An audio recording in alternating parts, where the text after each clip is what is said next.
Okay. So if you remember our last quiz,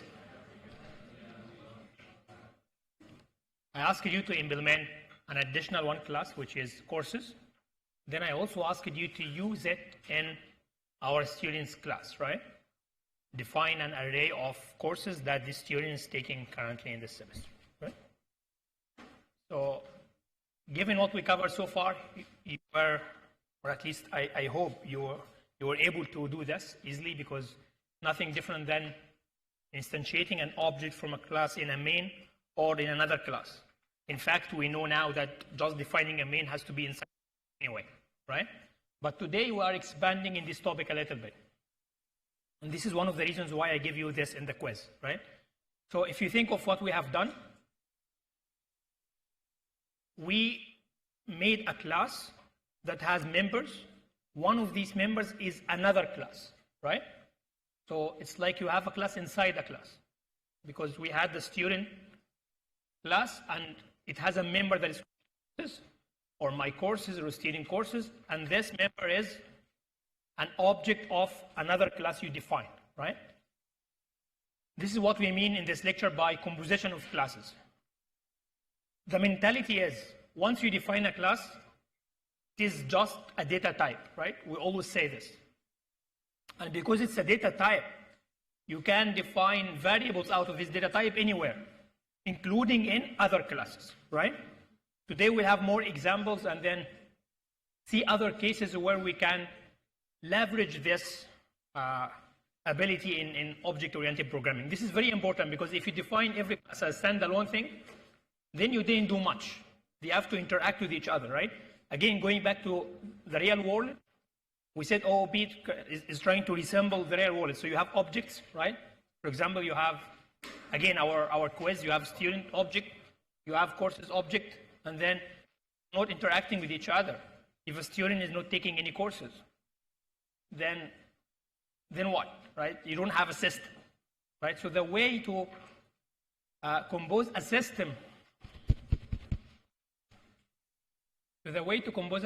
out of multiple classes is to use class composition, which is you kind of define a class as a member of another class, and then you use it, write functions to modify it. We will see in today's lecture. Good?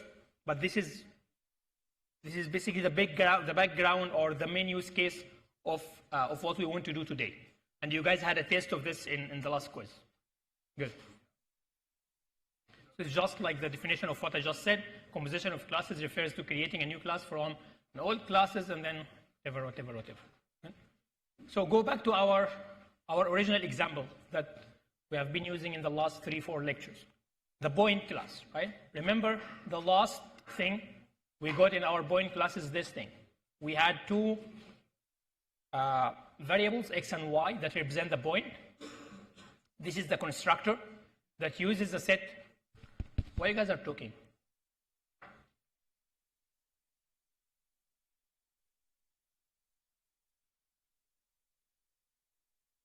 So the constructor is using a set method to set A and B, right?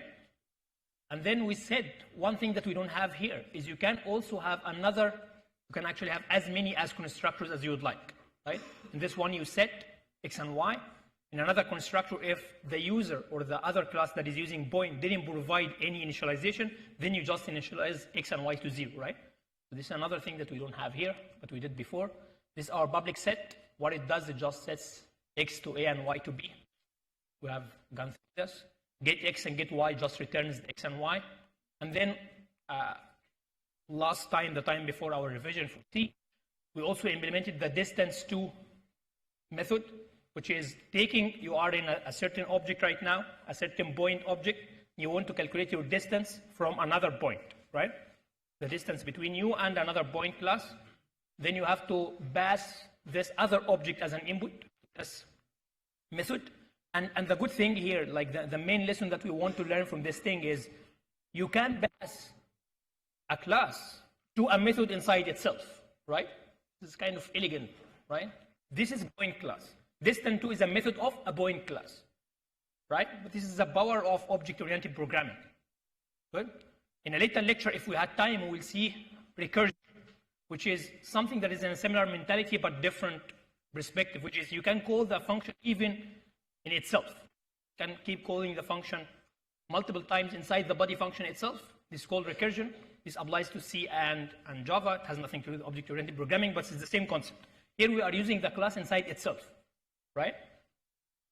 But this would be another object. That's why this thing works. Good. By the way, for C, we are also able to use a structure inside itself, right? Similar to what we are doing here. But how do we do this? You guys should be ready by now. If I want to define an object of a structure inside the structure itself, how would I be able to do this?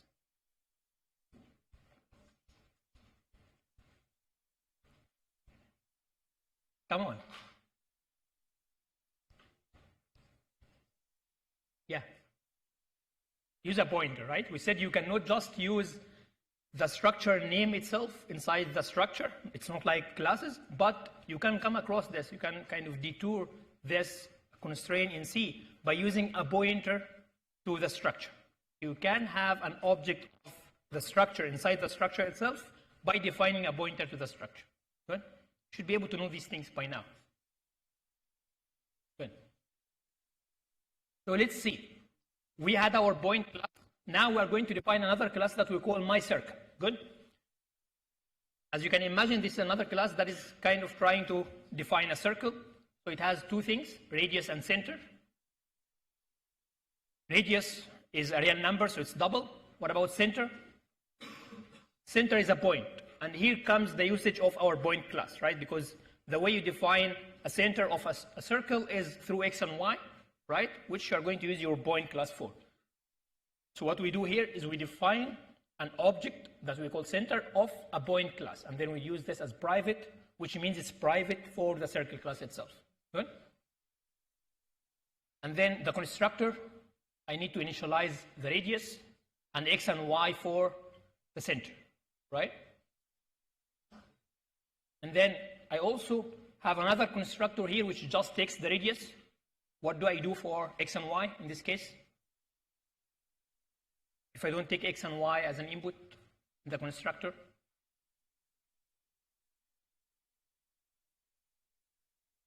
what would be the value of x and y in this case? How should I implement these things? Why guys are sleeping?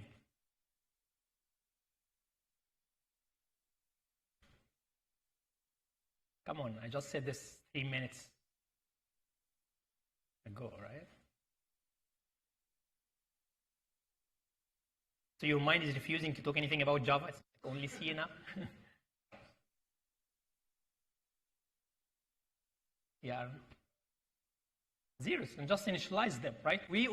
I just told you that I already have a constructor for the point that if the user didn't provide any input for the point class as a constructor, you just initialize these two zeros, right? Here, I'm using my point class, right? Which means if you don't provide x and y, but you just provide r, you initialize r for the circle, and you initialize x and y for the point as just zeros, right? Good. So what do I need to do here? And this is the important part, right? We know from before, and this is another revision thing, is by doing this, you didn't actually create a storage in memory, a place in memory for the object that you call center, right? You just declared it, but it's not created. And the only way to create this is to use new, right? But you need your center class for the circle class. So, which means once you create an object of a circle class, there must be a point object created as well, right? Does this make sense? Assume now I'm a user, given the black box mentality of object-oriented programming, I know nothing about the point class. I just know the circle class, you give me your circle class, right? And then you tell me you can use my circle as providing r, x, y, where x and y are the points for the center. Good? And then in my main, I say, my circle, circle equal new my circle, and then provide these three numbers. By this, I'm calling this constructor. I know nothing about the points class, right? But internally, what you should be doing is Once I create this object, you also have to create in the background an object of the point class and then initialize it using x and y. And this is what we do in the constructor, right? You first initialize r by the provided, radius by the provided r value, and then you initialize center, but now you also need to create it by calling its constructor, and you initialize it by x and y. So what we do here is we create the object of the point when an object of Mycircle is created. This makes sense? Is there any question? Okay. So what if the user didn't provide anything? Then you just, if you don't have any, like in the previous slide, you didn't have the other constructor that just initialized by 0 by default. Here I just provide 0 and 0, right? Good. Then let's say get x and get y. These are members of Mycircle class, right? And then I also have a get radius because we have 3 private variables for Mycircle class, right? So the user doesn't have access to these, right? What if I want to get their value? What can I do? You have to use getters and setters, right? This is why I defined 3 get methods, one for radius, one for x, and one for y. And then I also define an interesting method here that I call getCenter, and we'll come into this later, right? But then let's say I want to implement another function, something other than setters and getters, that I call is tangential to, which means, you remember distance to in the point class, right? Where we were taking another point class as an input and then you calculate the distance from. Good. In is tangential to, you also take a circle as an input, another circle. So now you are in an object circle 1. You take another input which is circle 2, and you need to check whether you are tangential to this circuit or not. What does it mean to be a tangential circle? Like in basic math, geometry. Did you see this again? Yeah, this is one case, which is the general case. Like the distance from the 2 centers is equal to the radius 1 and radius plus radius 2, right? But what is the other special case?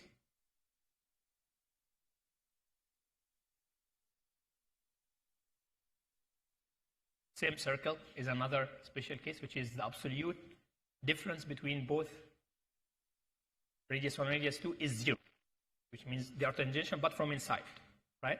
So outside or inside. But yeah, this is just geometry. We don't care much about this now. But the thing is, it's similar to distance to. You take an input, another object, and then here it returns Boolean, true or false, whether you are tangential or not. Let's see how we do these things. If you guys, I feel you are sleeping, maybe I'll ask you to just write this class and then we discuss it together, right? So what about this idea, I guess? Maybe it's a good idea, actually. Okay, so I'll give you 2 minutes to write this class, and then let's implement these methods together, right? So just write it first. You have 2 minutes, and then I'll go through one by one once you are done.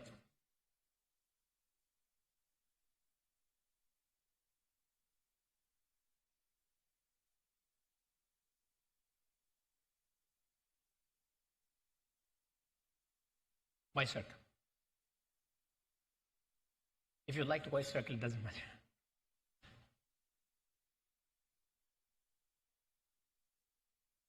Yeah.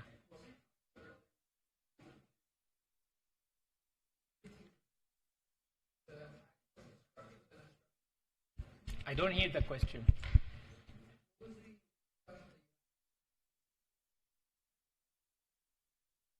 How to define an object of a structure inside the structure itself. For example, you have a student structure, and then you have a member of this student structure as a student as well. How to do this? This is only done through pointers. Yes. Yeah, the only way to do this in C is you have to have a pointer. You cannot define student 1 inside a student structure.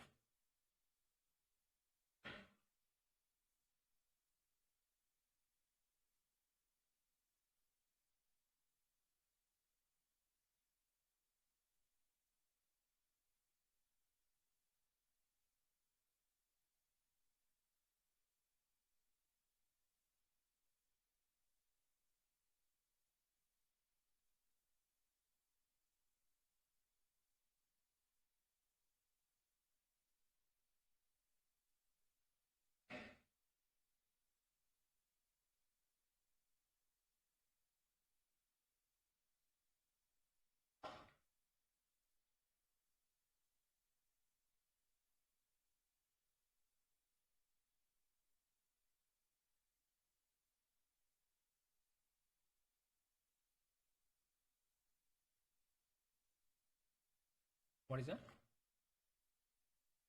Yeah. But you guys already have the point implemented in the previous lecture, right? If not, then just copy the point. Yeah.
Are you done?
Three digits? Or three input parameters? Okay. It will call the first one. Yes. We call this overloading in object-oriented. Okay, so given that you guys wrote it yourself, do you have any questions now? Do you feel that there is something that, you said, while I'm talking, it seems easy, but then when you wrote it, you felt, how does this make sense? Everything in this slide is clear? Yeah. Yeah, why do we have two constructors? So, because a user can provide or can instantiate an object of the same class using multiple ways, right? One of them can be the input parameters to initialize x and y to a certain value, but what if the user didn't provide x and y? So this is to make it easy to use. It's called reusability. How this is possible? It's possible in object-oriented programming because we have a concept that is called overloading. I mentioned this before, which means you have the same method exactly with the same name, but different number of input parameters, and it's valid. If the user inputs 3 parameters, the language or the compiler knows to call this one. If the user inputs only 1, then the language or the compiler knows to call the second one. For example, you can have a third construct, or like 300 constructs, it doesn't matter, but maybe you can have a third one that is the user doesn't even provide anything. And in this case, maybe you initialize R to, I don't know, like 10 or 100, something you come up with, right? So overloading means you have the same method name, but different number of input parameters, and the language is okay with that. This is something that is very powerful, right? Good. Is there any other question? There was a question somewhere here. Good. Okay. So let's then implement these things one by one. What we want to do, right? So first of all, get radius. Getters and setters are very easy to write right now. You guys should be expert in this. You just return the radius value, right? Why do I have the get radius as public? Why this method is public? Yeah. You can call it. If it's not public, there is no benefit out of this. Remember when we said this black box methodology where you have an interface, an API to your class, right? So your radius, X and Y, point class are private members, which means they are hidden from the user. But the user wants to interact with your class. We said the interactions happens at the interface, which is through getters and setters. If get is private, not public, then how can I use it? As a user, you cannot say, for example, if you define an object of Mycircler, you call it circle1, you cannot say circle1.getRadius if it's private, right? Then there is no benefit out of that. Yeah. It doesn't matter. This is another thing. You can say return this.radius, right? We said before, member methods have access to member variables by default, right? And then you don't need this here. The other thing, why does it return double? Because radius is double, right? Good. So what about getX? This is something that is new right now. X is not a member of, or it is, but actually you don't want to be, you don't want it to be like this. If we go back here to our original implementation, you had radius and then you had center. We don't have private X, private Y, right? Right? So Mycircler class doesn't have X and Y as members of this class, right? X and Y are in the second level, which is they are members of center, where center is a member of Mycircler, right? Where center is an object of another class. And this is what we call, this is what we mean by class composition. So what we do here is, you know that you can access X through the center point, because center is a point class that has a member function that is called getX. So if you want to return the X and Y of the center of this circle, then you have to say center.x and then center.y, right? As you can see, this is completely building on top of the getX and getY of the class. It's very important to understand this thing, because the example is very easy, but the concept is the one that is important. So here, why this thing? Okay.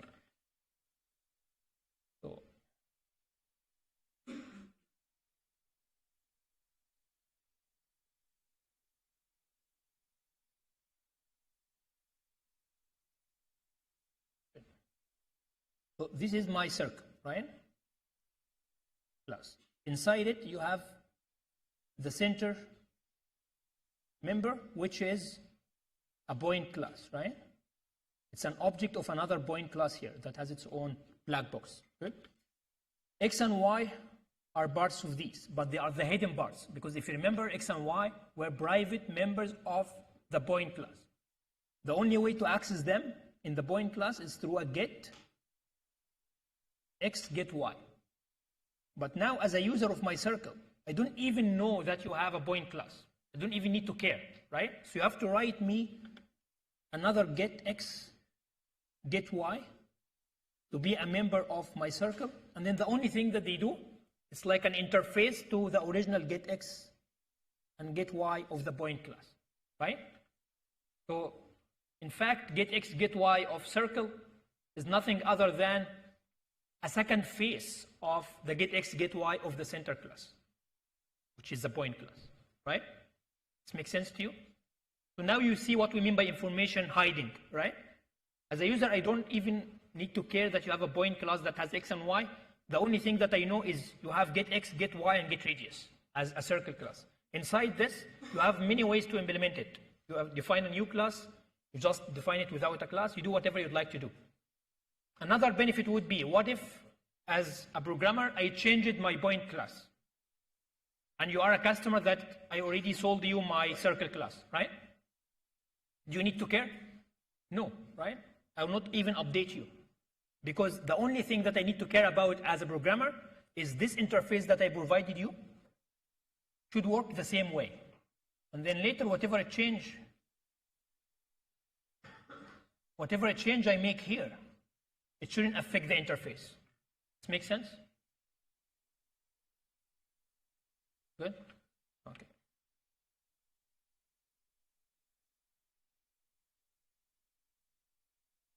Good. So this is why you say center.getX, because getX is a member of center, and then the Y is exactly the same thing. Great. And then now I also define another interface method that I call getCenter. In this case, what center will return? Also, this is the first time we see this example. You are returning a class from a method, right? So you can return any data type of a method or a function, right?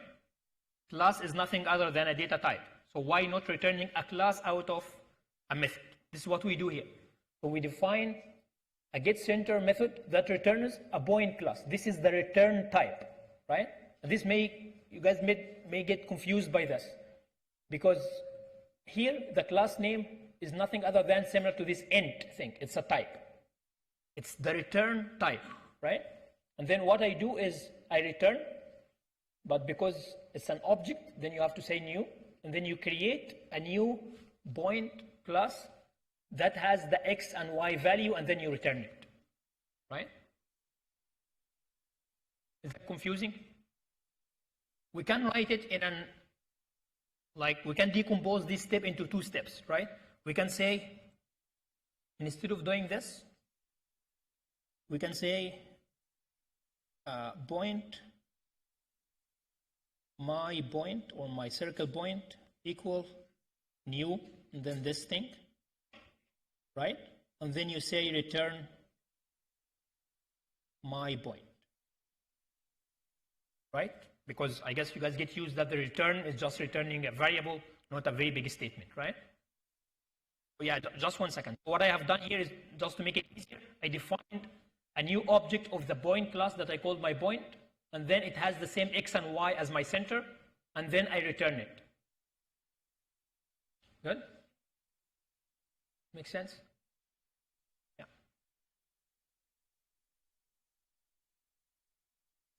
Good.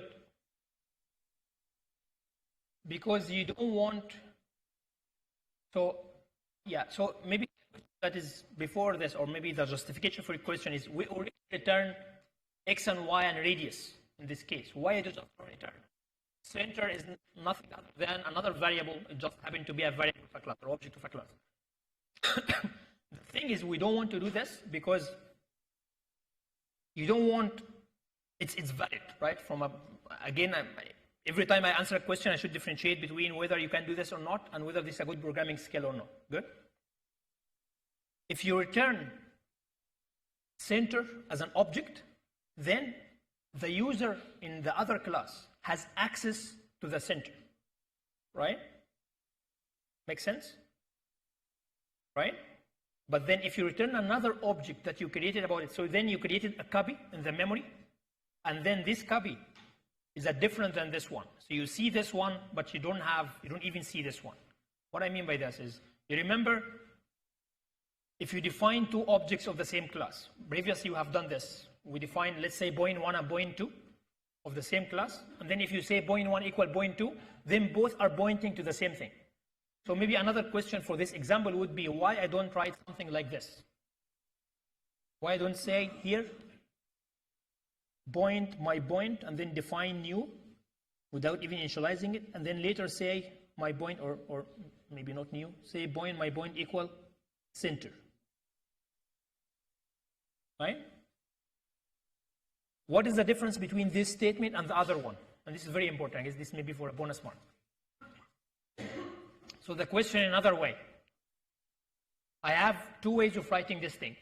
Point my point equal center. The other way is point my point equal new point center dot x, get x, center get y. What is the difference between both?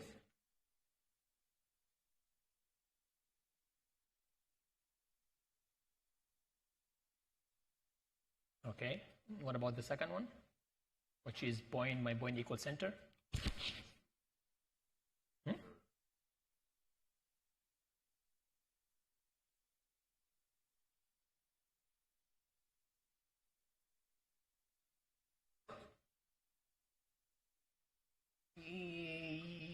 Yeah, almost correct. So the thing is, if I write my point equals center, and we had this example before, it's like you are creating another name to the same memory object. So you don't create a new memory object. We said the only way you create a new object in memory is to use the new reserved word, right? So if you just do this, it's like you are giving center another name. It's like in pointer terminology, two pointers are pointing to the same thing, right? But if you just say point my point equal new this stuff, your center object is here in memory. You create a second place in memory that you call my point, and then you copy x here, y here. So it's a different place, right? So to continue in your question, I can also do this, but now if I return my point to the user also have access to the memory location of center, which I don't want, right? In this figure that I have here, I said the whole point center thing is just hidden from the user. If you want to return something, just return. You just return the value of it. I'll say it in a different way. Maybe I'll answer this question also in an easier way that you guys can relate to from C, right? X and Y are integer variables, right? Remember, if you pass integer variables as input parameters to a function, what do you pass? Do I pass their memory location or their value? By default. This is just C, right? Yeah. Their value, right? So if you just pass X and Y to a function, the function gets only their value. If it changes it, that change will not reflect in X and Y, right? What if you pass a structure or an array in C again? What would happen? Yeah, you are passing the memory location, right? Because the array name is a pointer to the memory location. Generalize this. If you pass a class to a method, then you actually are passing the memory location itself. So the function is able, the method is able to change it, right? So unlike X and Y in this case, if you return X or radius or X and Y, if you return them to the user only can read their value, but they cannot change it because they don't have access to it in memory. Objects are different. If you pass an object, if you give an object to someone, you are actually giving him a memory location, which he can change. Now this violates the private thing of center, right? You want it to be private, right? You don't want to pass center to the user. So why we create another one and then we give this one to the user. This is very, very, very important, right? And it's like very confusing concept. So if you don't get it, just ask, right?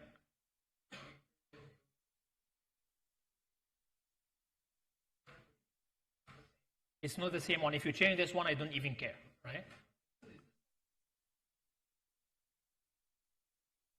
This is one possible use case of, we said before, you want to protect your private variables by not providing access to the user to them, right?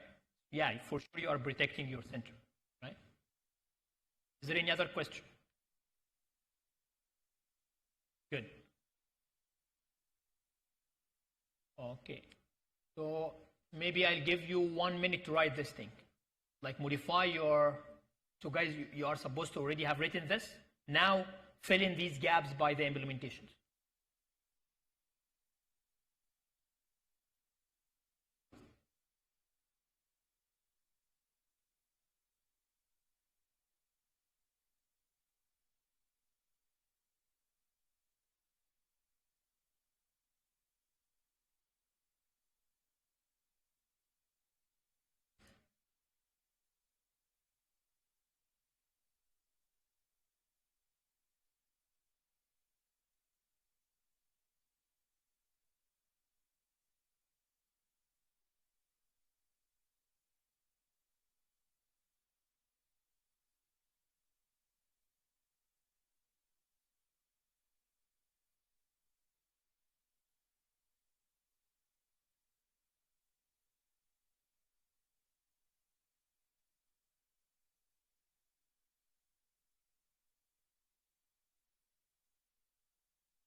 you say this again?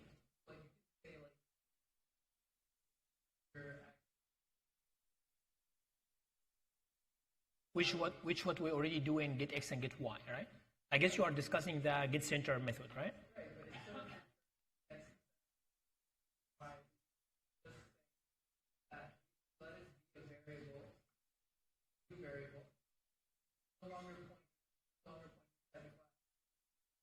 You mean define a new variable of x and y, or define a new variable of center?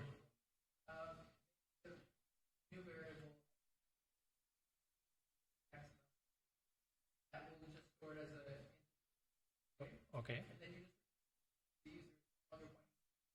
But why not returning x and y directly? Because x and y, if you return x and y directly, you just return the value as well. So here you didn't add anything, right? You have you have x and y, you return them directly. What you suggest is you have x and y, define other variables to them, similar to what we have done for center, and then return the new ones. But what we said, because x and y are integers, then if you return their value to the user, he only gets access to the value. He's not able to change x and y, right?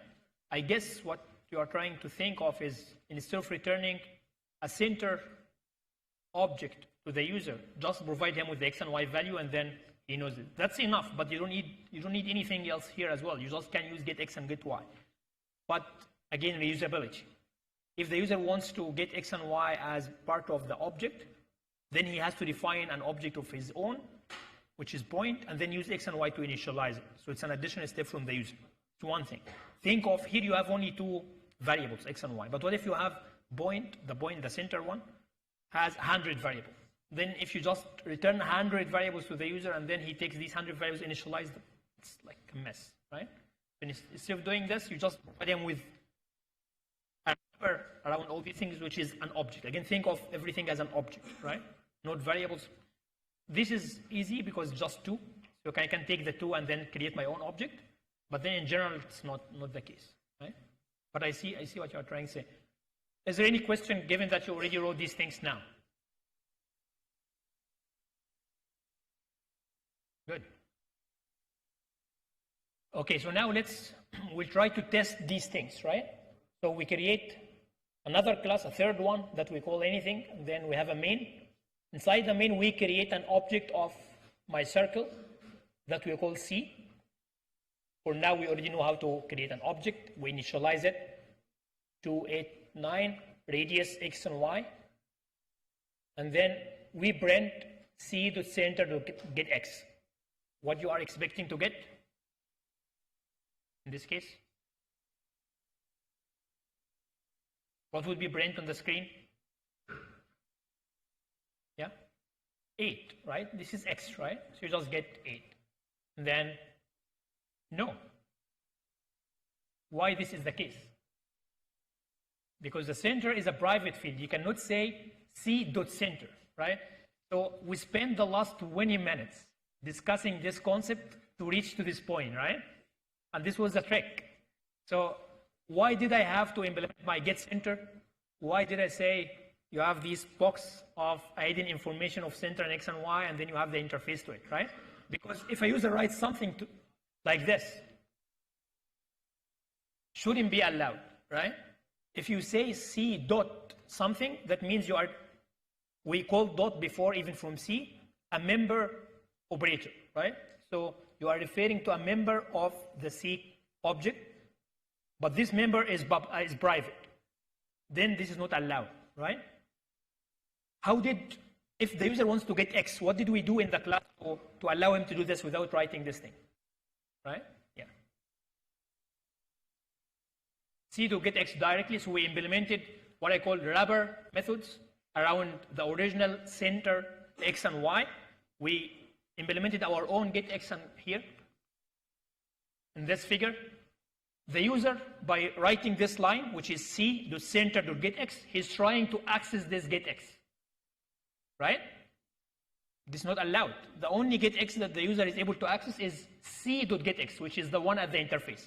And then internally, this calls center.getX. I hope this makes it clear now, right? What's going on? Yep. Great. So here I should do c dot get x, and then what happens internally is you invoke get x, which calls center to get x inside the class itself. And this should return to you 8, right? Good? Is there any question regarding this? Good. So we already discussed all of these things. Yeah, we already, based on her question, like it was kind of jumping ahead, we already discussed why you cannot return just center and why you cannot create an object that also points to center and then you return it, right? So now it's time to create the last method, which is tangential to. So can you think of, maybe I'll give you 2 minutes to try to implement it yourself, just to think of, you guys already have the slides, but I don't want you to look into the slides, just try to write the code yourself. It's very easy code based on what we discussed. We had a very similar one in distance 2 in point. So take 2 minutes to experiment with that, and then we will discuss what happens, right?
What I remember in Java, it's 16-bit.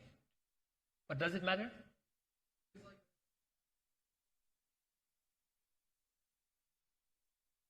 Yes, because sometimes it can be, you only need 8 bits for that 1 byte, right? But, yeah. Sorry, it's just 1 byte, 8 bits. You don't, like, there is no, under any implementation, you don't have a Boolean thing as 8 bytes. It makes no sense, right? Because 8 bytes are 64-bit. This is like a double precision floating point number, right? It's 8 bits, not 8 bytes.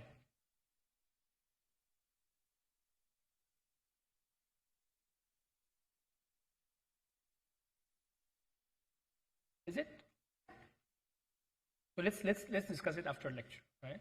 But this doesn't matter for now, right? You don't care about the size of the Boolean to implement this thing, right?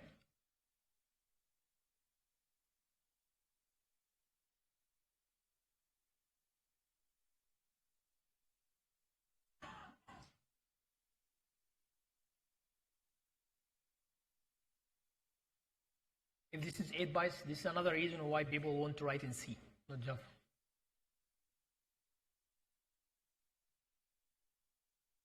Okay, is there anyone done? For a bonus mark?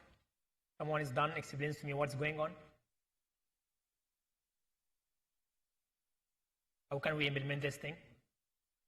Yeah?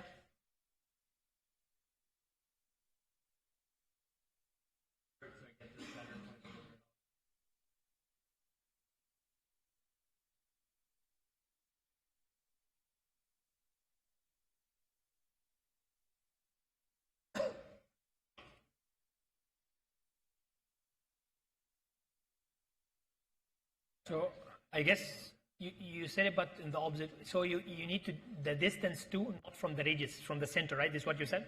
Yes. Okay, good. So you get the distance, use the distance to method in the point class from the center to the other center, and then compare this with the radius, the sum of the radius. Okay, that's, but then this is one case. What about the other case?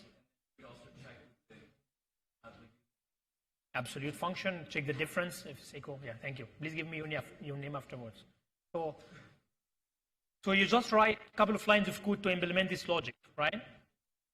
And this is something that is, maybe I forgot to say last time, but this is very important in exam, right? Either midterm or final. If you have what someone can call an algorithm question, which is you are asked to write a code to implement a certain function, right? Don't jump ahead and just write the code yourself for the first time. I said this multiple times before. First, come up with the logic. This is what is important, right? If you have the logic correct, it saves you time when you code, but also it gives you grades, right? Like if you did something wrong, but the main logic is correct, this is much, much better than you just start writing code, write anything, it doesn't matter, nothing works, right? It's not a hit or miss. If you get the logic, you have done a big part, maybe 80% of the job, right? This is very important. Good, so this is our logic here. And as your friend said, the way to write this is I need to check these conditions by first using the distance to method in our point class. So I compare